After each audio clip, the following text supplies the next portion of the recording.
Shalom Aleichem and a good morning to everybody wherever you are. Here from Eretz Yisrael, Baruch Hashem, our beautiful holy land. Chazdei Hashem and Chazdei Hashem, people present here. Okay, if we could start with our change and transitioning. And this practice of Das Tachtoin, Chitzoni and Pnimi is a foundation that helps us in every area of our life, my dear friends. It really does. And it's fascinating. We've been doing this for quite a bit of time. And a couple of weeks ago, I mentioned how somebody was speaking to his wife and this broken recordness that we go over the same ideas. And then he realized at that moment, we can say the ideas, but it was at that moment he started to experience the ideas. And I've been in touch with him at least once a week since then. That week where for him it popped, so to speak, that he is relating to his thinking in the present moment. The moment he witnessed that, the moment he could hold that and be with that, for that week I was in touch with him pretty much every day, and now once a week, and it's really changed everything that's going on in his life. He's different with himself, he's different with his wife, he's different with his children, he's different at work.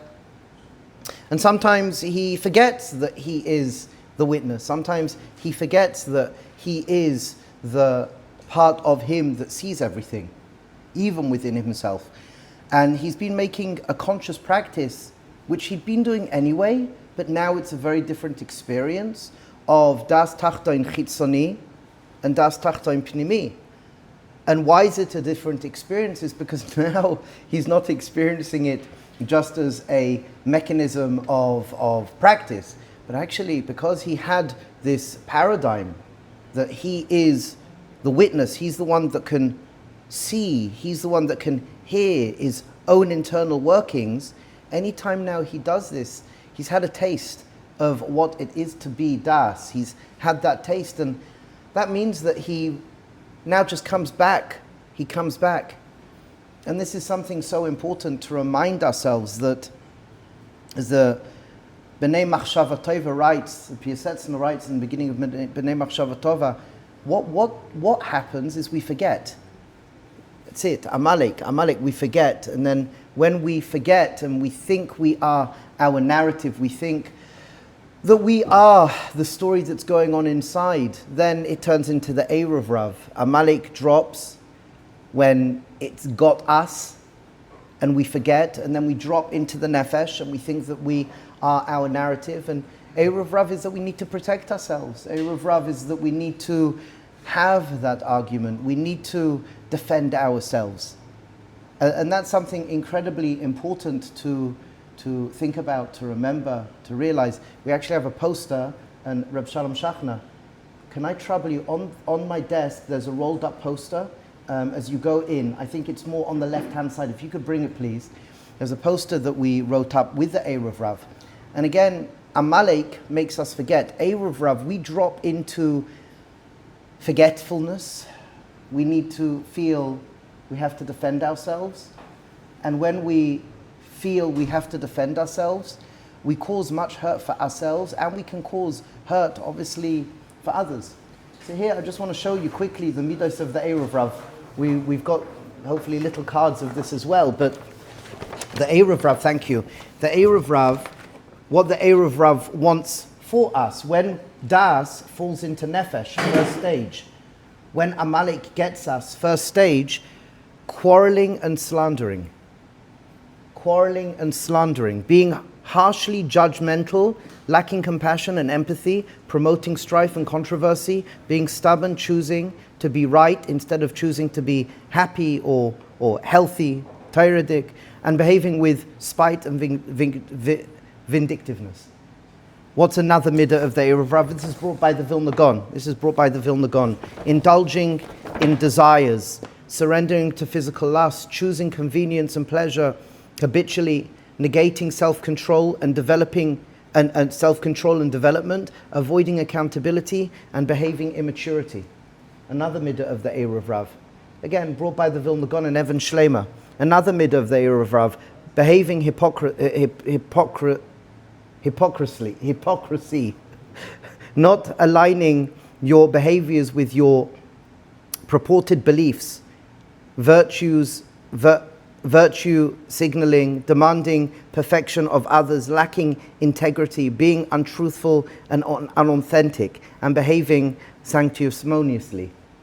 And what's another nakuda? Chasing honor, pursuing recognition, wanting to make a name for yourself, seeking leadership with unhealthy motives, demanding respect instead of earning it, bullying and intimidating others, and behaving with irresponsible ambitions. And the last of the middot of the Erev Rav that the Gra brings is chasing money, seeking material incentive for unhealthy reason, disrespecting agreements or the property and rights of others. I'll even say including yourself, and indulging in a scarcity mindset, contempt for those who of a lesser means, behaving with stinginess and greed. So Erev Rav midos are alive and well, and we have to do something about it. So when the das falls into the nefesh, Erev Rav. And then what's the other side? We want to live out the Abrahamic vision, and we've spoken about this. We want to live out the Abrahamic vision. So when a person's realized that their das fell into the nefesh, so you have Amalek stage one, I forget. Then when I allow myself to be, so to speak, emerged in my nefesh, and it's just negative, unhealthy response instead of positive, healthy response, so it hurts us. When we remind ourselves that we're Bnei Yisrael, we're not Amalek, when we remind ourselves that we are servants of the Lord and we live for the glory of the Lord, we can come back to Das. What does it mean to live as a Yid, to live as a Jew, to live in Am Yisrael, to live with Am Yisrael? What does that mean? So, especially for a community, this is what we want. Caring for others. Look for reasons to create peace and understanding rather than controversy and discourse. Judge others favorably, saying I'm sorry. Saying I'm sorry doesn't mean you are wrong. It means that you value the relationship more than being right. So if a person did make a mistake, you can own it. Sharing pleasures. So having the ability, limit your indulgence of physical pleasure to what is appropriate to you in your context. That's based as well in Shiur Das of Rav Bloch. He writes that a person's eineg, a person's healthy physicality is Hashem. That's derech Hashem. We need it. So in your context, all that remains can be shared with others to promote connection and to create joy of relationship. So we've got caring, sharing, and then we've got supporting others, growth. Instead of pretending you have no flaws and no struggles, allow others to learn from your mistakes. Accept that others have their own flaws and treat them with patience and kindness while they work on themselves. So caring, sharing, supporting, encouraging others. Rather than aiming to be better than others, try to be better than you were yesterday and encourage others to be a better version of themselves. Chase the honor of others. Your honor cannot be diminished by another person's honor. A rising tide lifts all ships. This is as well a very important nakuda, the community mindset. You elevate and you want everyone to elevate. You want everybody to experience goodness. Takes to be a baldas to do this. If you're stuck in forgetfulness, Amalek, and then Erev Rav, it's the next shift. Amalek, Erev Rav, not good. And then respect boundaries. Trust that you have what you need, that Hashem is providing everything for you. Practice gratitude. When you have more than you need, give with peace of mind and joy. Know that you have enough so you can strive for more with healthy intention. So again, das, the nakuda of das, we forget das, we open up Erev Rav. This is where Erev Rav comes into play. And when we open up Erev Rav, then unfortunately, depending on how long a person is in a state of Erev Rav,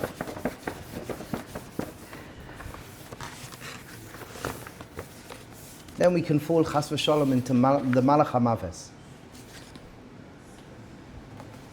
And the malach hamaves is not good for us, my friends. Eruv Rav is not good for us. That's why we're speaking these speakings, because I care for me, I care for my family, I care for the community, I care for all the communities, I care for Am Yisrael, and I care for the human species. And there's a distinct structure. When we forget who we are and we sink into the animal self, we are more animalistic than the animals.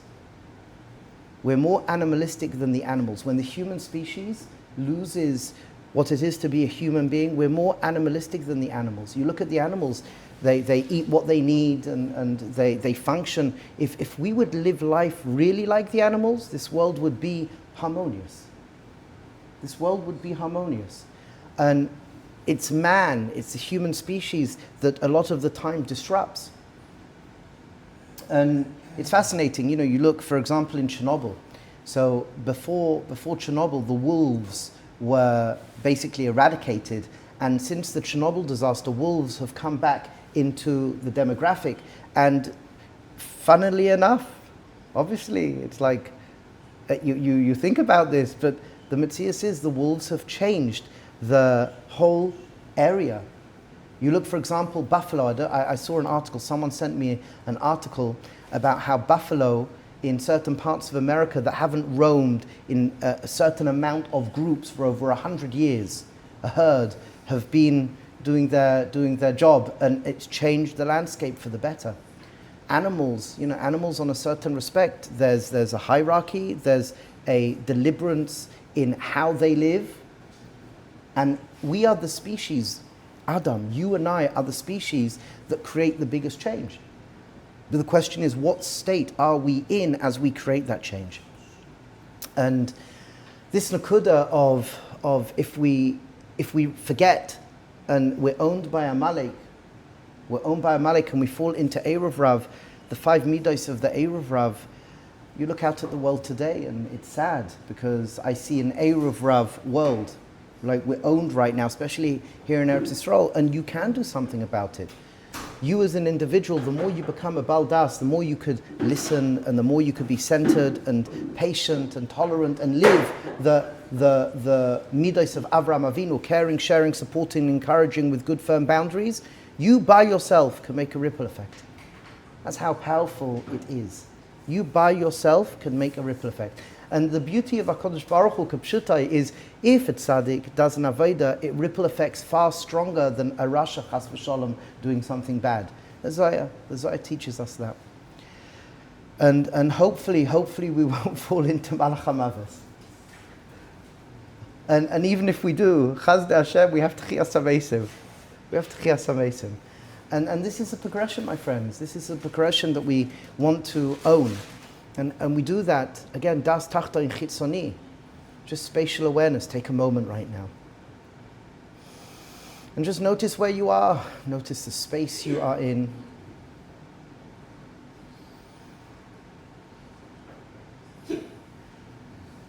Notice the colors. Notice the people. Notice the objects. Notice how things begin and end.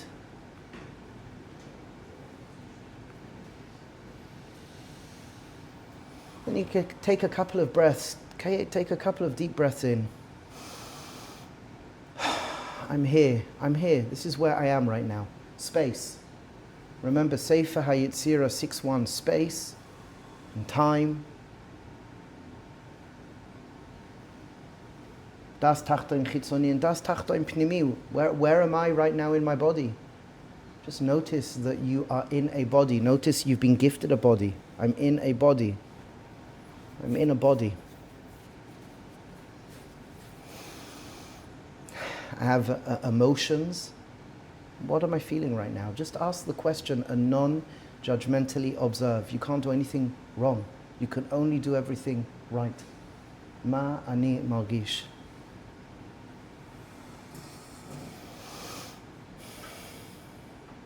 And as well, you could become aware of your thinking. You could become aware of any thoughts that you're hearing in your mind. Ma ani choshev. any imagery that comes up. No changing, no fighting, no controlling. Noticing, that's it. You are the witness. Das. You are Das. And this is the saving grace of our nation. This really is the saving grace of our nation. Somebody asked me in a chabura yesterday, if you were given the role of Bibi, what changes would you make? And it's an avodah. First of all, what that man does, it's just to run a country it's intense, to say the least. The amount of pressure, the amount of accountability, the amount of commitment, hopefully done right. Hopefully he is a person who is an upright person. Everyone has flaws, okay? But to run a country is not easy. So I wouldn't want that for myself necessarily. Wouldn't want that for myself necessarily. But a few changes I'd make is our metric of success. And one metric would be a metric of educating people, sharing with people that it's a very real metric to go to sleep at night and ask yourself, did I have a good day today? A metric of simchas hachaim, a metric of fulfillment. We're very confused with our metrics of success today. And we have to ask ourselves from a perspective of where my nervous system is. Did I have a good day today? Did I do things that upped my life and upped the lives of the ones around me? So many people don't even know their measurement of success. I speak to people every day and to ask them, well, how do you measure success in your life? I don't know. They give the usual things at times. Money is a metric of success. Physicality, the house around me. And eventually people say, oh yeah, my shalom bayis, chinuch, how much I davened, how much I learned. But you know what's really interesting is that people aren't taught experientially how to grow. People are told, oh, we have to work on our shalom bayis. Well, how do you actually do that? And do you implement things to do that? Do you implement your 90 to 100 minutes a week of just listening to one another? Do you implement acts of joy? Acts of joy. You know how many people I've spoken to and I say to them, do you like music? And they say, yeah. Do you play music in your house? Not really, I forget. What would happen if you play more music in your house? Probably the atmosphere would be a bit different. And they start playing more music in the house. Or, for example, they dance. They do silly things to make another laugh. These practices are sacred. And to have a metric of how good you feel is sacred. And it's something internal, not external. So one thing that I would do, I would change our metric of success and make it definitive. I would say every single day we have to do things to change how we feel. So I'll implement, for example, teachings. I'll put it on the news. I'll start the news every single day. Everyone just take a breath. Put a big smile on your face. I would make a change that what's it called, the centers that we have in all the places, the centers for exercise and... Yeah, but what's the... we have it here down the road, and they do dancing and acrobatics there. Matnas. What's a matnas in English? A community center. Okay, thank you. So I'll implement in every community center, free, that people can come and do 10 minutes of mobilization in the morning, or 10 minutes of breathing, or 10 minutes of some sort of meditative practice. I would implement that people can learn to feel good. You're allowed to feel good. And from there, everything else will flow. Everything else will flow, that's right. It will flow, it's natural. And we have so much wisdom. Collectively, we have so much wisdom. And for us to be hurting the way we are hurting doesn't make sense. The only reason why it exists is because we're Am Yisrael and we could be our own worst enemy. That's it. Geula is not difficult. Geula isn't difficult. To achieve Geula is not difficult. We have to get out of the way. Now that is difficult. That's not so easy. But the nakuda is you deserve to live well. And we have to educate one another to live well. We finished editing a book yesterday. It's not a book, it's a kuntrus, it's 80 pages. And it goes through what you want in a community and what you don't want in a community. What does that mean?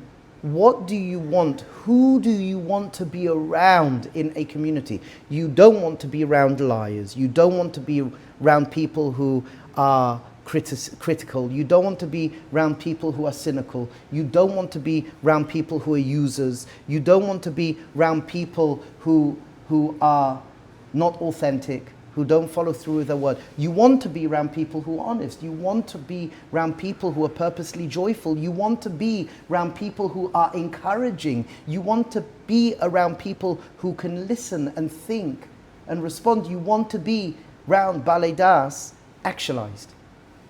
That's who you want to be. And we need to choose. Do I want to be part of the solution or part of the problem? And it's not difficult. It's not difficult. It's different. It's different. And it's there for us. We have all of this information. But again, Amalek, Erev Rav. Right now we fell into the Erev Rav because we're not Balei Das, because we forgot.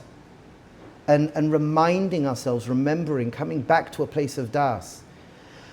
Coming back to a place of Das several times a day at times. Maybe we have to do Das Tachton Chitzoni and Das Tachton Pnimi. And the Metzias is, if you're still listening to what I'm saying, if you still week in and week out you're listening, it's only because I want the best for us, I want the best for me, I want the best for you, I want the best for us. And we are capable of it. We really are, we're capable of it without any question of a doubt. And Be'ezras Hashem, to recognize there is the horizontal way of being of our society, and we've got the vertical. The vertical is we can become Balei Das, Neshama, Ruach, and Nefesh. Neshama, Ruach, and Nefesh. The more I become a Bal Das, the natural consequences, I can hear the voice of the soul. I make better choices. I make better decisions. I live better.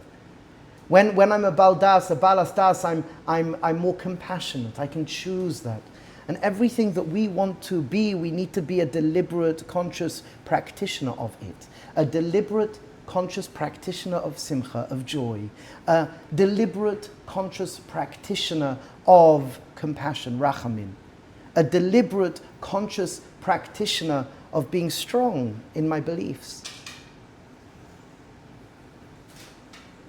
It's there for us, it's our blessing, it's our inheritance, and we'll keep on speaking about it and hopefully ordering our belief system to live from this place.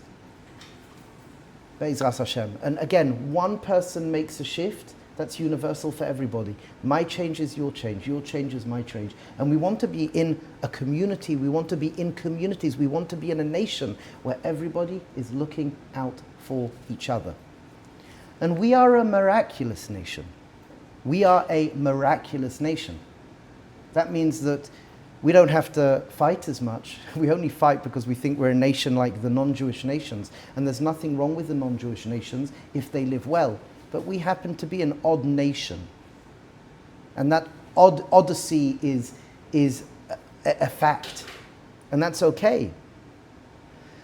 We have to be a Jew, one thing and one thing only. To be a Jew is to keep 613 mitzvahs to the best of our ability. Obviously it's not 613 today, it's about 87, according to the Chofetz Chaim. So that's it, nothing else. And to the best of my ability to take responsibility for myself, to keep Torah and mitzvahs, b'devekus, emunah, and bitachon, ahava, to love reality, to be what are the middot of a Jew? Rachamim, busha. That's it. That's like, we've got middot, we've got the 613 mitzvahs, that's it. And we can practice that anywhere in the world.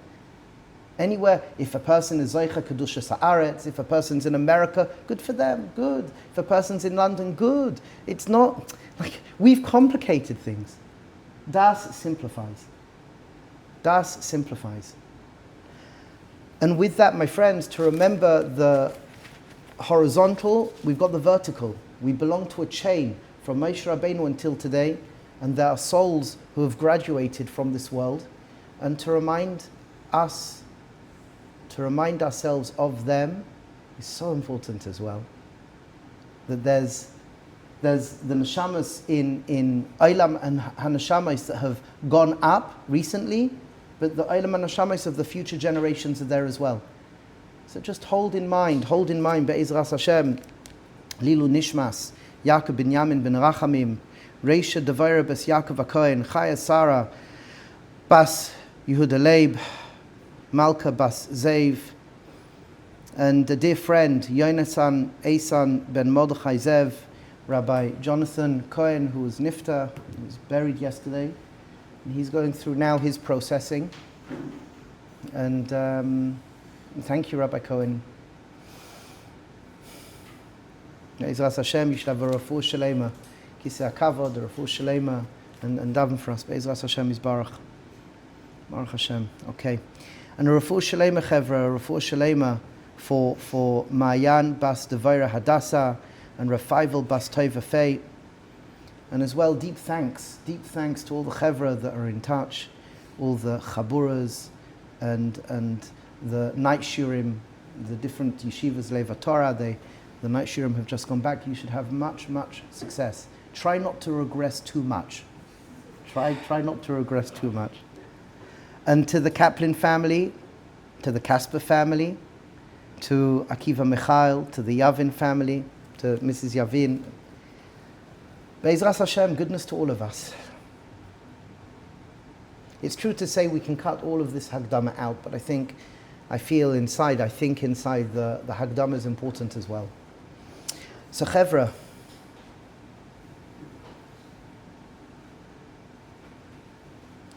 somebody asked a question. This is a Yid from Miami who we've been in touch. He's been listening to these Shiurim, and Baruch Hashem, he's caught up with all the Shiurim, and he's listening. He's got 2 Siddharim. He's listening once from beginning until now, and now he started to listen again. And it's just fascinating. He says, is it true as an individual you can make such a change just by changing you? And the answer is yes. And I had a conversation with him. We actually spoke on the phone for about 20 minutes, and I shared with him some scientific research showing how in this world everything is connected. There's a web. We may not see it, but there's a web, and everything is connected. And the reality is we need to choose to believe and make real that what you do matters. What you do matters. Not from a side of unhealthy pressure, but from a side of recognizing you matter. You matter. I think we mentioned this, and this is why it got brought up. We spoke about the fact that from a DNA perspective, the way you live your life for 3 generations can affect you. Because what we see is that the DNA is deliberately affected by what we do. So if a person smokes, if a person eats unhealthy, however they are, if a person's sedentary, that's going to affect their DNA, and that's going to affect their descendants. But we have to recognize not just vertically but horizontally, not just horizontally but vertically, your inner work, the way that you live your life, b'kedusha and b'tahara, you affect the whole. And it's a choice to deliberately choose and make real. To choose to believe and make real. You make a difference. Now, what he answered back is that's a lot of pressure. So it's only up here a lot of pressure, because who says you can't relax? Who says you can't rest? Because if you think about it, that which you hold as important values, you're going to try your best to fulfill anyway. You're going to try your best to fulfill anyway. It doesn't mean that you can't rest. It doesn't mean that you can't enjoy yourself. It doesn't mean that you can't experience tremendous eineg, pleasure and simcha. But dafka, we should be. The happier, the healthier, more joyous we are. And the more holy we are, b'kedusha and b'tahara, keeping the Shulchan Aruch, working on our sneers, working on not just the letter of the law, but the spirit of the law. There's a spirit of the law, and that's really important. And sometimes that's forgotten. There's a spirit, the way we approach halacha, the way we approach Yadut, the way we approach our own personal growth. And it needs to come, Be'ezras Hashem, as we've said so many times, with Simchas HaChaim, Yishva Das, with Eineg, with joy. With joy, to have that l'chaim, to do that which you enjoy, and to deliberately choose it. It's far more impactful on you. So yes, to choose to believe and make ever so real that what you do matters. And that Hashem is forgiving. If you live purposefully and you live deliberately, Hashem is forgiving. And sometimes we think that, the more that I up my game, the more responsibility and the harder things are. There is a certain truth to that, but we have to as well recognize that we have to concentrate on Simchas HaChaim. We have to concentrate on being a deliberate practitioner of joy and being a deliberate practitioner of things that we enjoy. It's so important, and for so many people they forget that. We mentioned in one of the other shiurim, and I mentioned this to him, as we mature, as little kids, we have lots of fun. We're playing in the sandbox and with the water, and we're building, we're getting dirty, running around. My son right now, there's a kitten. He's playing with this kitten the whole time. Okay, no, we had to actually get him a tetanus because he got scratched by a kitten and a cat, and he didn't have a tetanus. We had to get him a tetanus jab. But the fact is, if he comes home as a child messy, covered in dirt, and he's like, I found the worm. Okay, that's like climbing trees. That's good. And as we mature, we're led into this world where now I have to study, and I have to work and build myself and etc., etc. And that's part of life as well. And then what happens typically, when a person then gets a job or gets married. So the first part of marriage I see for a lot of people, I hear for a lot of people, the first part of marriage, there's the courting before marriage, exciting, it's alive and there's passion. And the first couple of years of marriage, wow, amazing. But then what happens after a certain amount of years, because people aren't taught to be deliberate practitioners, deliberate conscious practitioners of passion, deliberate conscious practitioners of joy, deliberate conscious practitioners of relationship, understanding the fundamentals of relationship. What starts to happen is eventually, I can't do this and I'm working now, I'm doing, and what happens? We lose that sense of aliveness, chiyus, we lose that sense. And what it's down to is you remembering, having the accountability that you need to choose to believe and make real. Whatever you want, you have to be a conscious, deliberate practitioner of. That's it.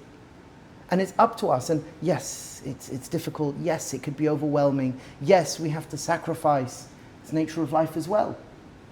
But ideally and pragmatically, when you choose to have that Simchas HaChaim, and you become a deliberate practitioner of a particular middot, this is an education that's real. Choose to believe and make real. Choose to believe and make real. Take responsibility. Look at something as an opportunity to express Godlight that hasn't been expressed before, Chevra.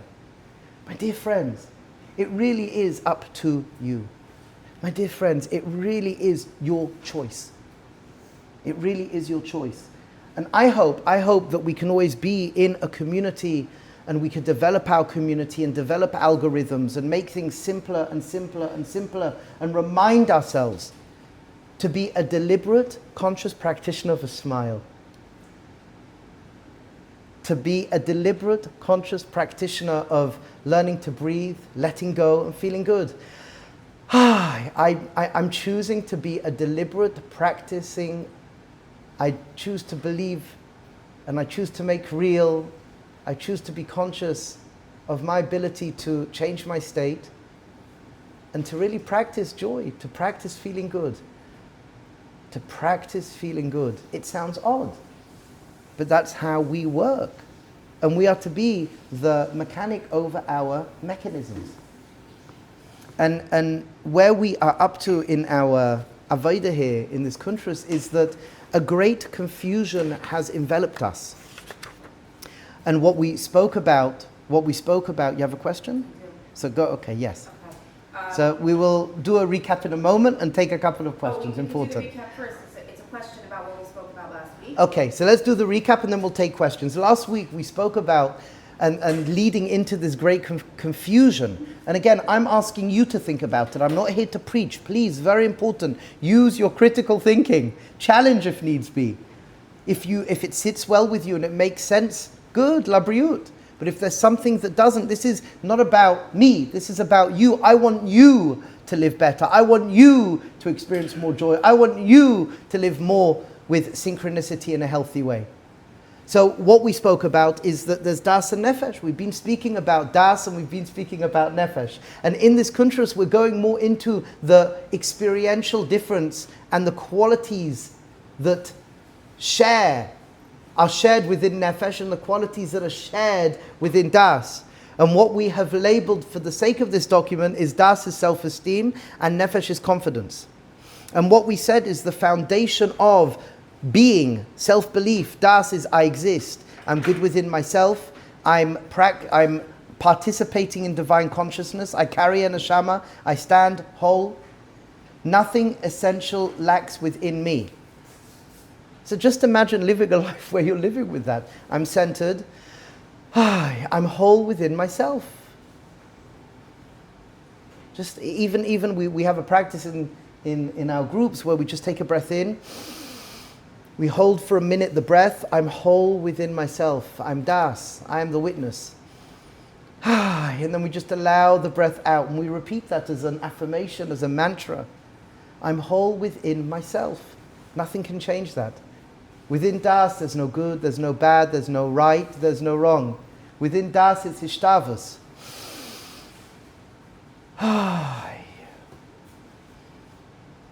And the world of nefesh, das without nefesh can't exist. Nefesh without das can't exist.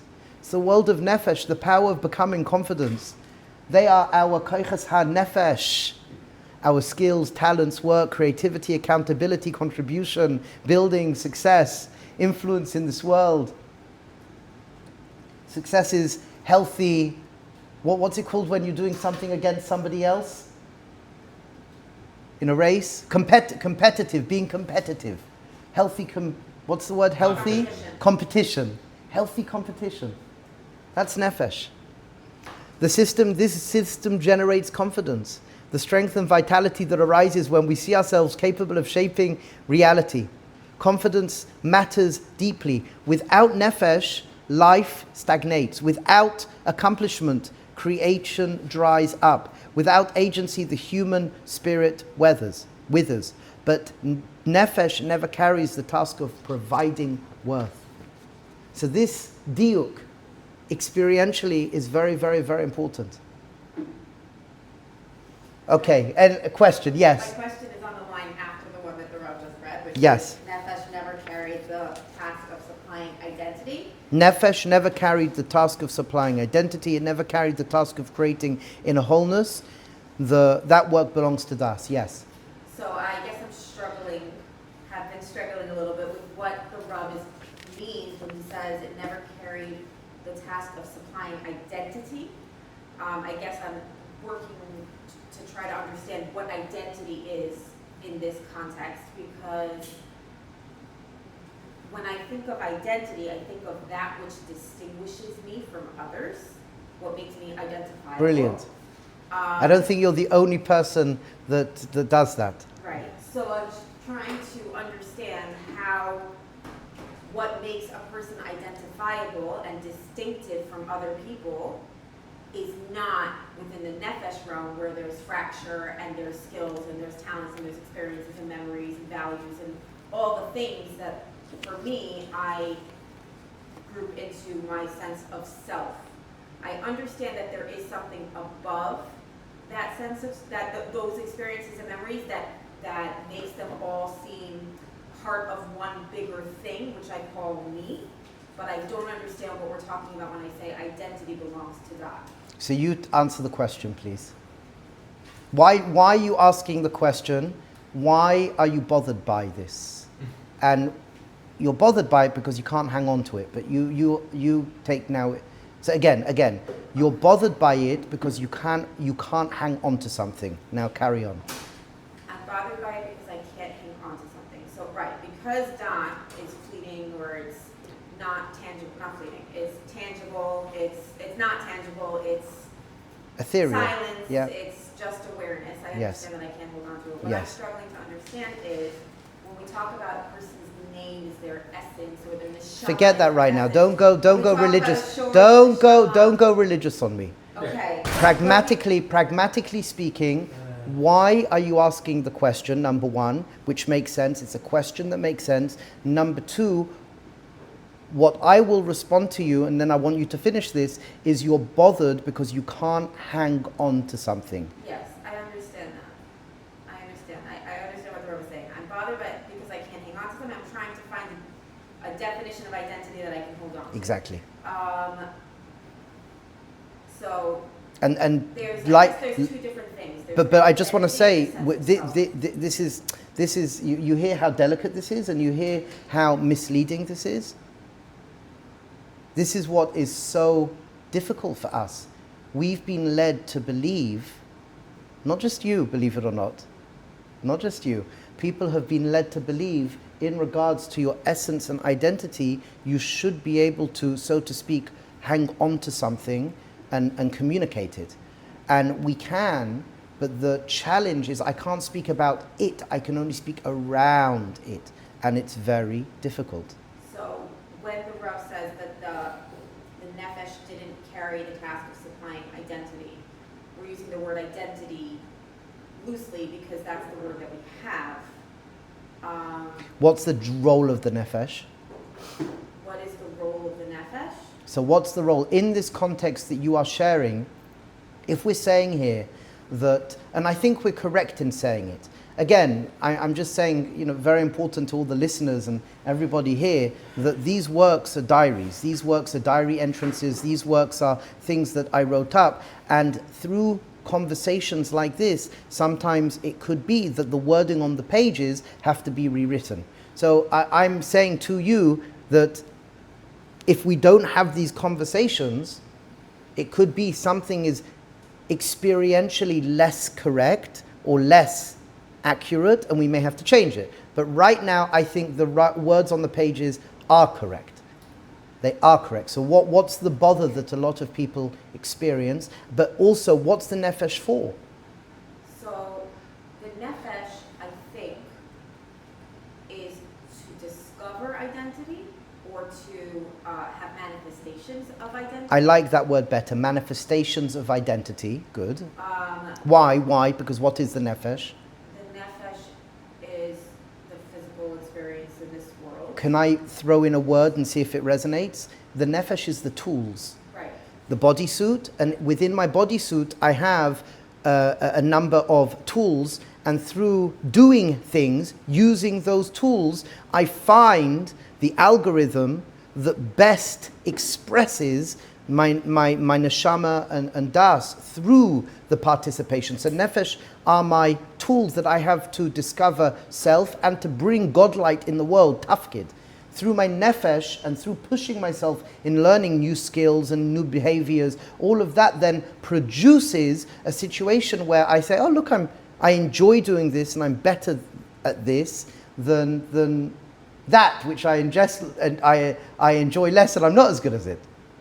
So the only true definition of identity from the place of Das is I am what I am.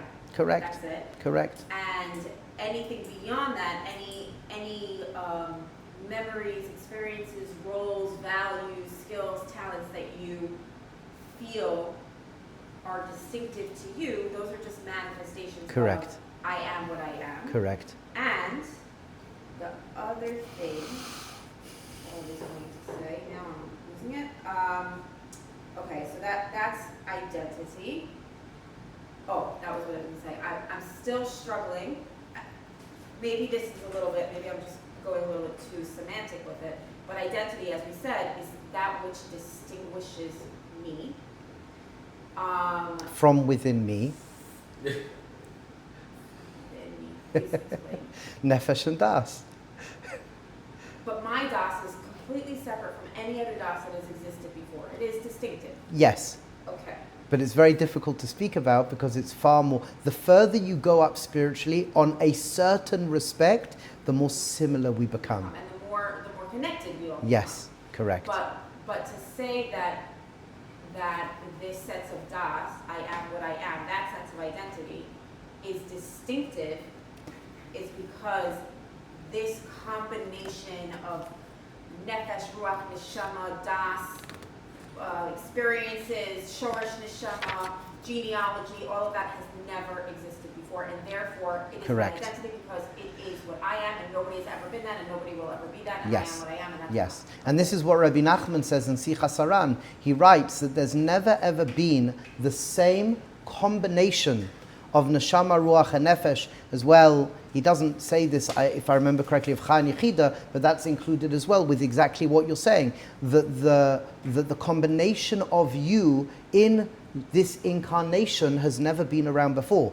That means, by definition, through healthy assembling of das, through healthy alignment of neshama, ruach, and nefesh, the output of anything and everything that you do is completely and utterly unique. So you are sharing the most unique, never before godlight in the world, impacting and improving this world around us through our good behaviors and our good way of being, our good intentions, etc., etc. So thank you. Yes? So just to further clarify with what the Rav is just talking about, and I think part of what also maybe creates confusion is that when people think of nefesh, a lot of times we just associated that, oh, that's our animal soul. Yes. So, and animals have a nefesh, but our manifestation of nefesh seemingly is very, very different than an animal's manifestation Correct. of nefesh, because if it's coming through with neshama and ruach and then through das, the nefesh expresses very, very differently than the way it expresses in an animal, but the word is the same. So I think that also because the reason why the Sfarim HaKadoshim use the word animal soul, nefesh bahami, is because it's reactive. You can't reprogram. Just as an animal is reactive to its impulses, so too the nefesh bahami left unreined. That's why you see in so many Sfarim, and we brought many Makaros to show this. You know, the one that we've brought many a time is from the Gra and as well from Cheshbon and Nefesh, that in Mishlei, Perek Aleph, Pasuk Base, we're told that with the Bir Agra, that the Nefesh has to be manhig, the Seichel has to be manhig, the Nefesh. Das has to be manhig, the Nefesh. So in Cheshbon and Nefesh and in the world of Musa, you are the rider of the horse.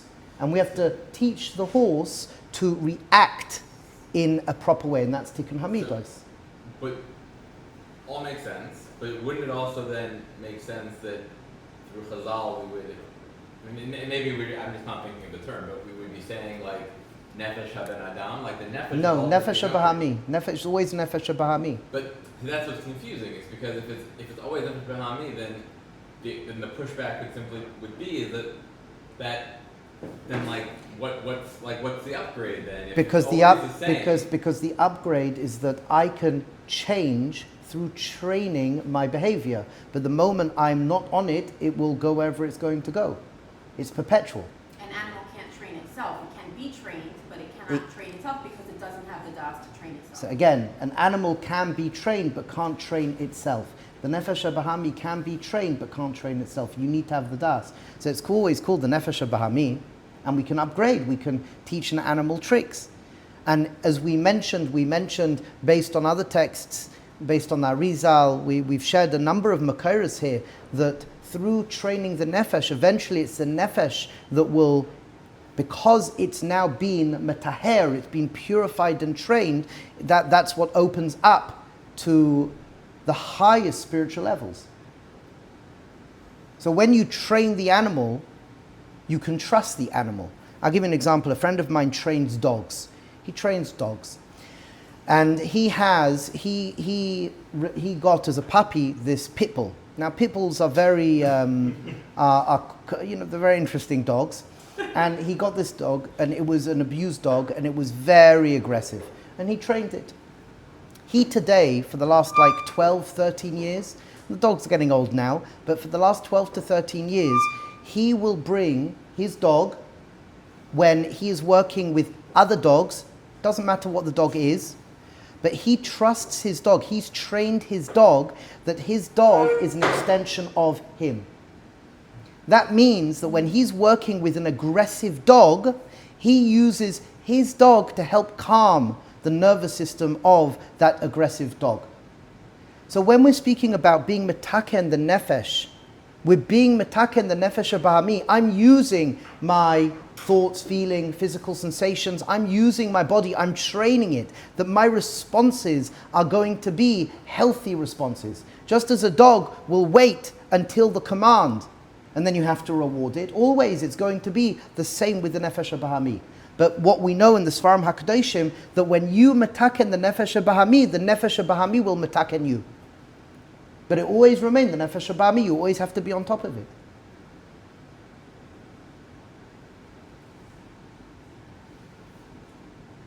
So we're going to carry on now. The great confusion. And I'm going to read this out because this is something so subtle and so delicate. And we want to own this. We want to own this, at least cerebrally. If it's not experientially, at least cerebrally. Page 24. The great confusion. When confidence, nefesh, replaces self-esteem, here lies one of the most subtle and destructive errors in human development. Now, the metzius is people often ask me, did we used to function from das, nefesh, and ruach?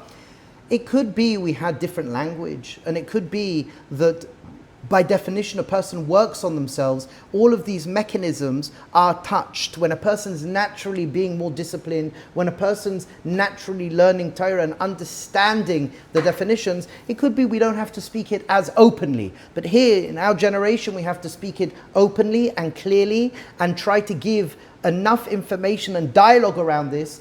Otherwise, for majority of people it's missed. And we see we're living in a generation, especially from the First to the Second World War and the Second World War till today, we've gone through major changes, and this now has become a great confusion of our civilization. This has become a very deep rooted confusion. Can we do something about it? Well, you'll judge it. We're sharing information here. We're sharing wisdom teachings passed down from generations to generations that I believe we can, again, be re-educated into Tzelem Elokim and live wholesomely. Live healthy. Live healthy, happy, and holy. So what happens? So many people unknowingly move their self-esteem das into their confidence, nefesh. What's the algorithm that's created? The formula becomes, I am good as what I achieve. As long as achievement flows, they feel alive. When success fades,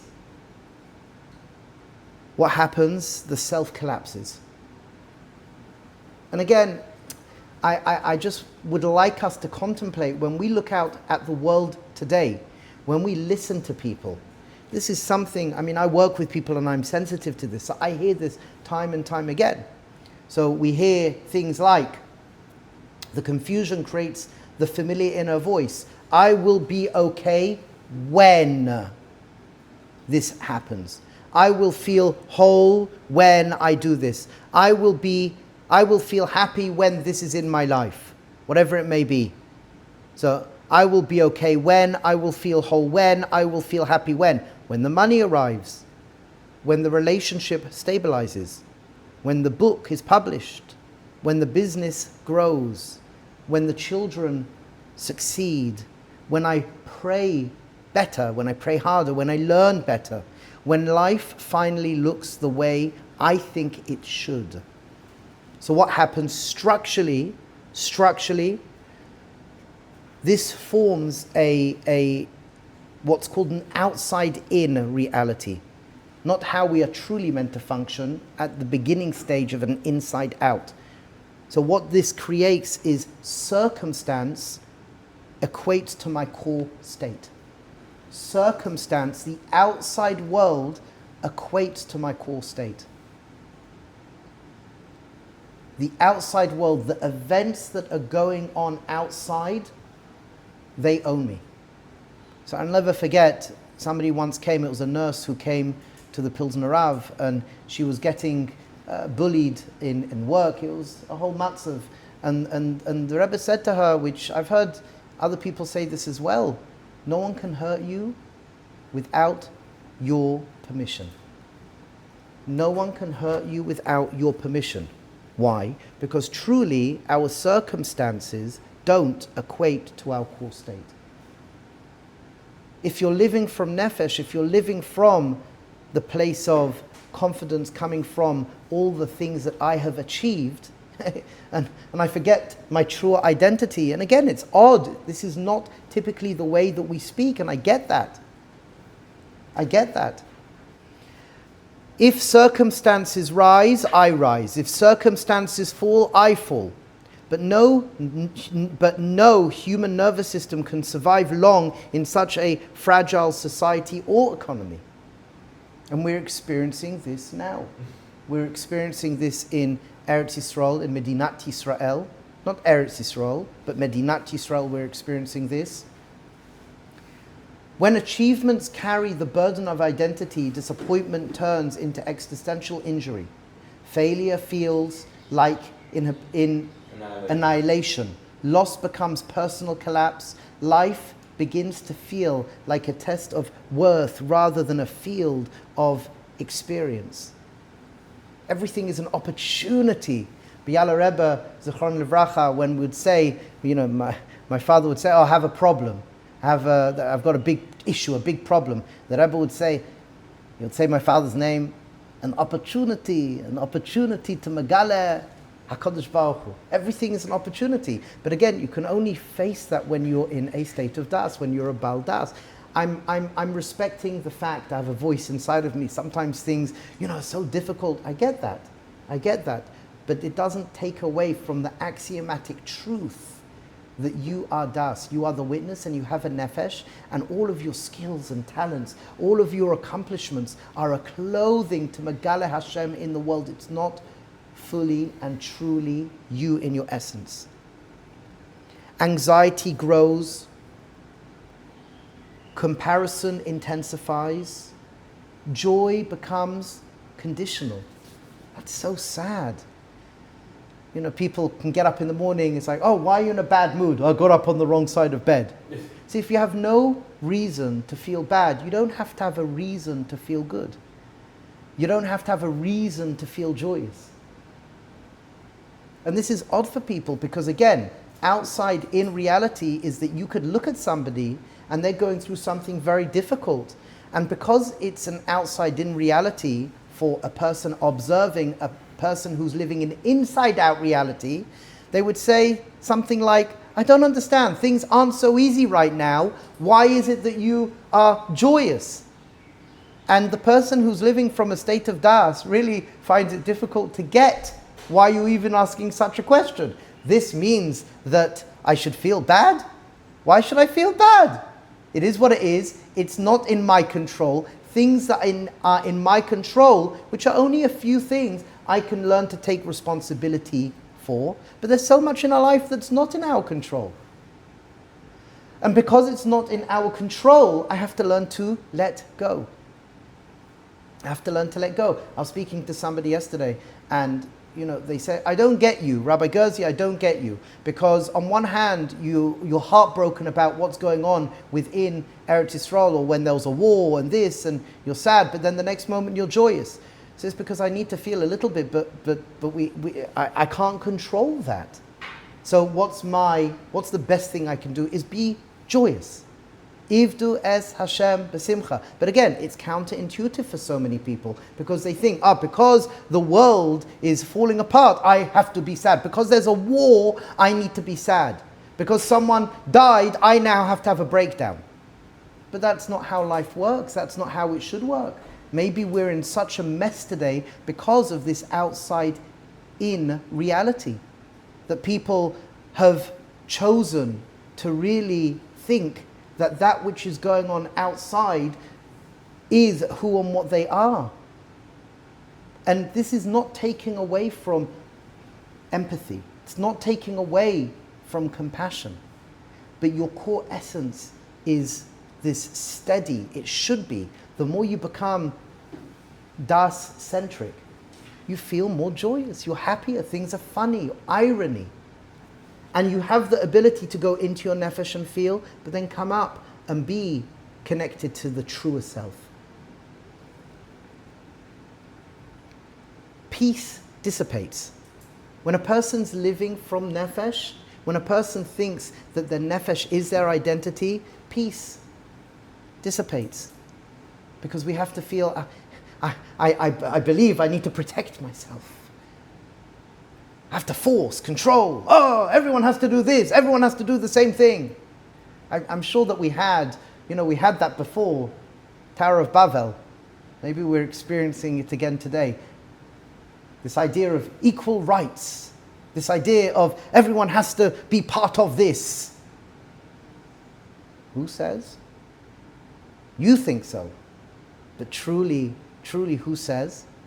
And when something's been going on for 70-something years, and I spoke to somebody about this yesterday, and they were speaking about, they have a son in Hesder Yeshiva, and it's amazing. It's amazing. And they were saying how Hesder is the best articulation of Judaism, to be a war hero and to be spiritual.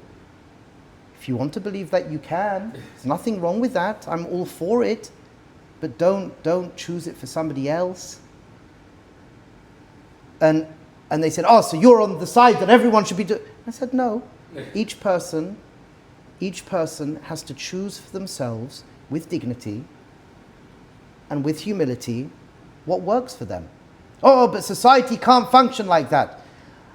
And I said, listen, I don't mean to be rude, but this has been the same narrative for 70-something years. So either you're a fool and I'm smart, or I'm a fool and you're smart. I think because something's been going on for 70-something years and I'm giving you a different answer, maybe you're the fool and I'm trying to be smart here. What does smart mean? If something is not working, don't keep on doing the same thing. No? Is that ludicrous to think? I don't know.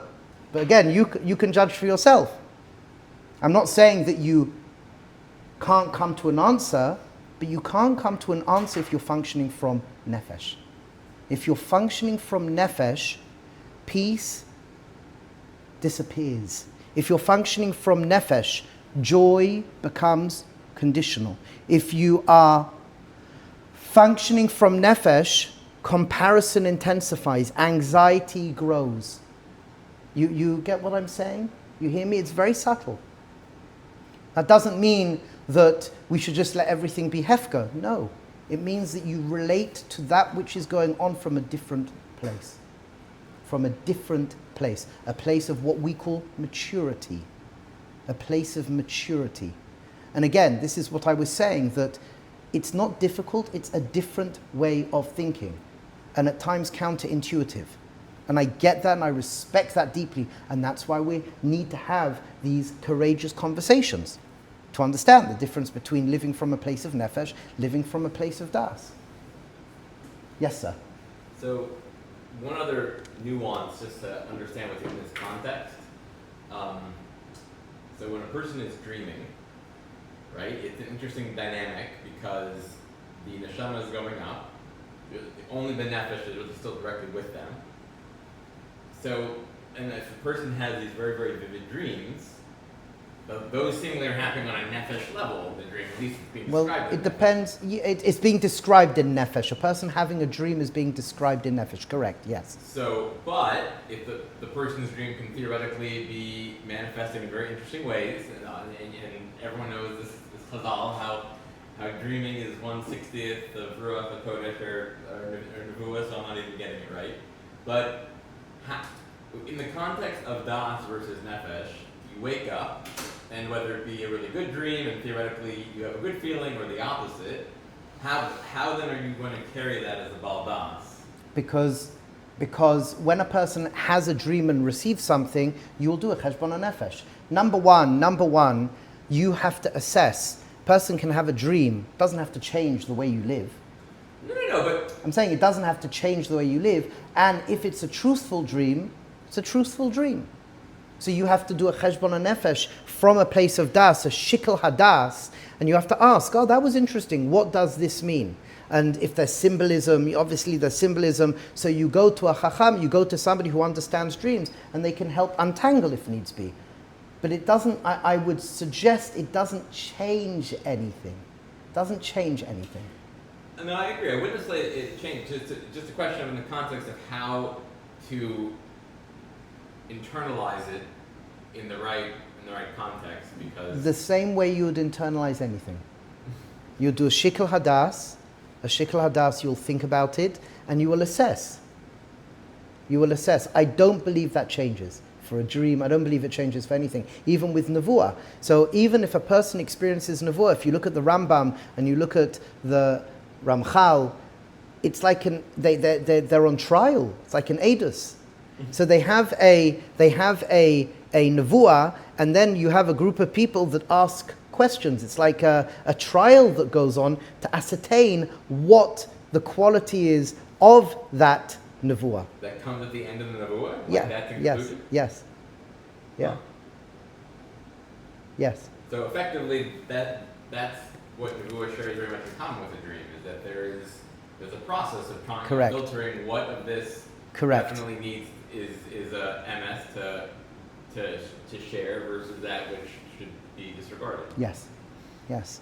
So again, what we've said is when we're functioning from nefesh, it really can hinder. I mean, it does hinder. It's an outside-in reality. But when we move to a state of das and function from das, my whole experience is different. So reordering the inner world, the Torah's model. The Torah's model. The Torah reverses the equation. Core state over circumstances. So your circumstances shouldn't affect core state, and if they do affect core state in whatever way, a person should do a shikl hadas. Typically we say if a person's affected by an external stimulus, if it's good and healthy, labriut. If it's not, do a shikl hadas, think about it, do a cheshbon nefesh. But ultimately, I should be functioning, vertically speaking, that there's a neshama, there's a ruach, and there's a nefesh, and I'm centered and I'm aligned, and I'm in a state of das, which is again connected to the first halacha in Shulchan Aruch, Shavisi Hashem lenegdi tamid. It's all the same to me, hishtavus, where I'm constantly in this perpetual state where I'm ready to respond to reality. I'm more in this state of das, where I'm ready to respond to reality less from my thoughts, feelings, and physical sensations. To the best of my ability, I'm present and I'm ready to respond from hopefully a healthy place.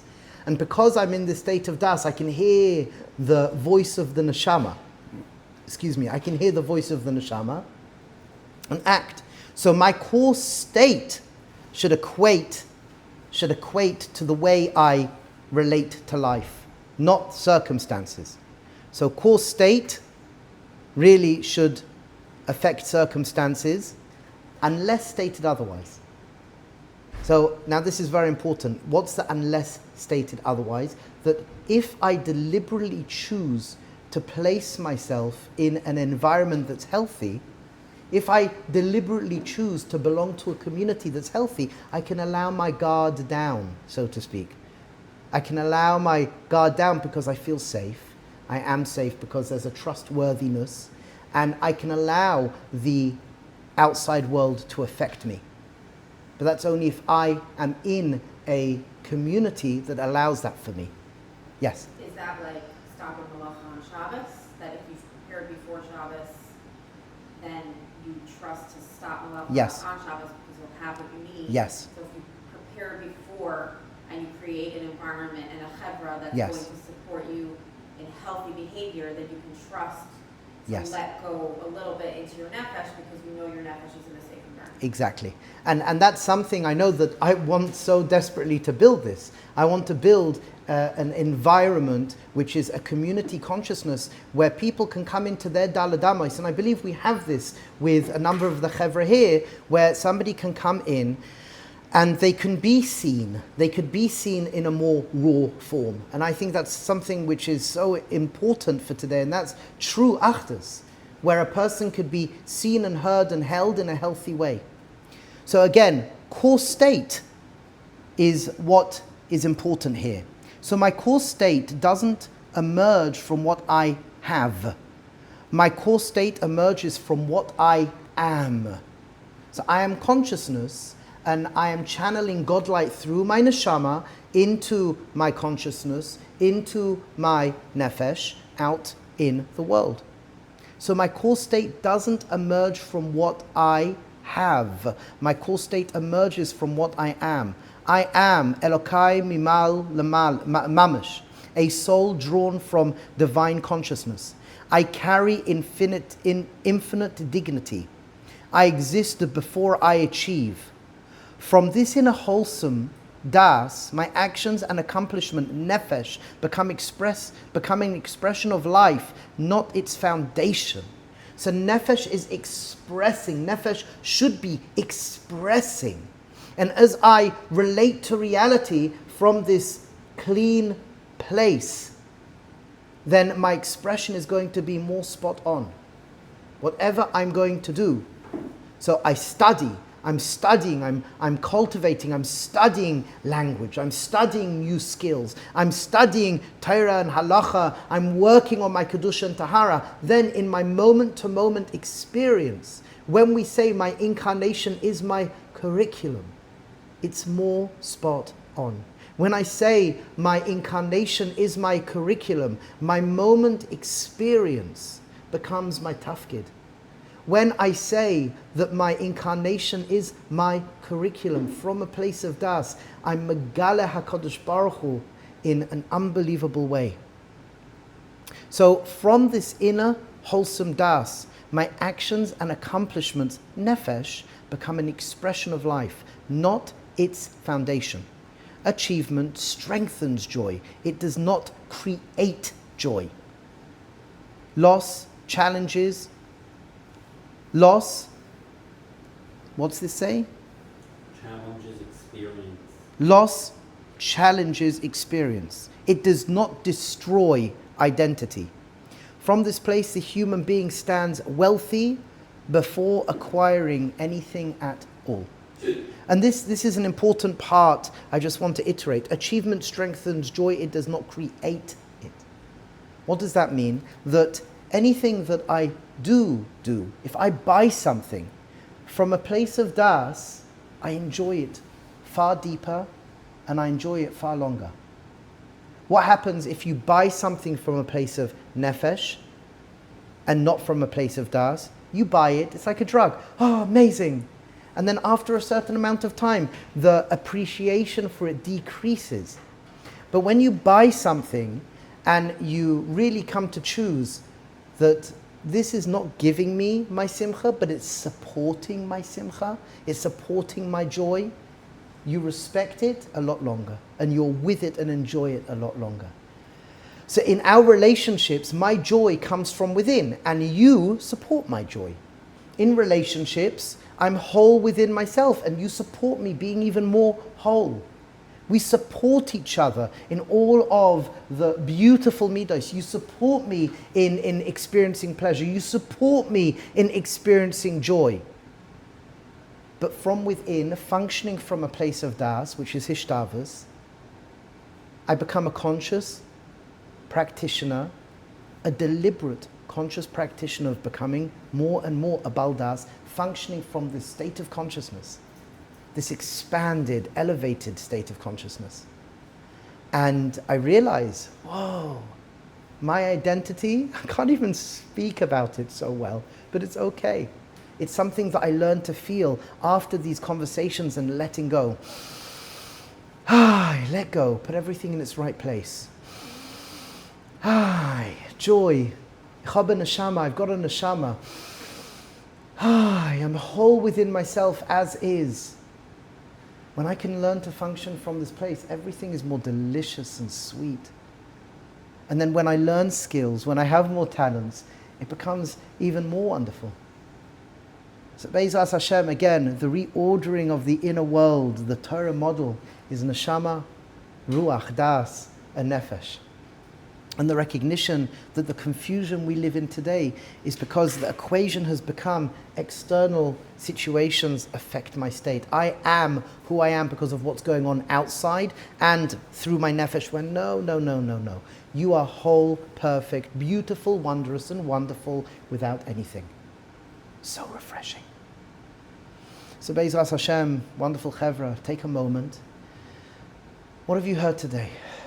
Take a moment, what have you heard today? If you wish, when we switch off the camera, you can just, for a few moments, journal, for a few moments, take that moment and think about what we have learned.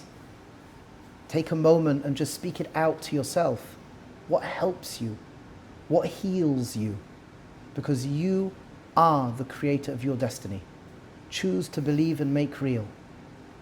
Choose to believe and make real. And Be'ezras Hashem, here in the room here, we're going to split up and have some sichas chaverim. And Be'ezras Hashem, live from a place of das and recognize how beautiful, whole, wonderful, and wonderous you are. L'chaim tovim u'l'shalom bracha v'atzlacha.